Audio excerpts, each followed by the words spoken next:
Kasalukuyang kong binabaybay ang service road ng Parañaque at Taguig. Nang makarating ako sa Gate 3, ito ang nasa pool ng ating camera.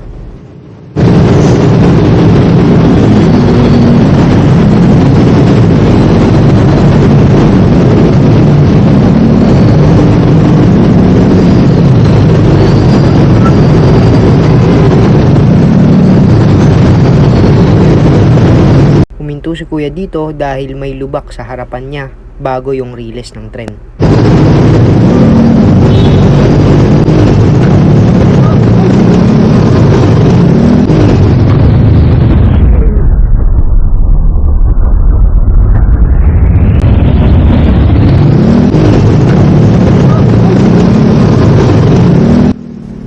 Dahil nakita kong aksidente lang naman ang lahat at wala namang ibang involved sa nangyari, tinulungan ko na agad si kuyang makatayo at chinek kung ano ang kalagayan.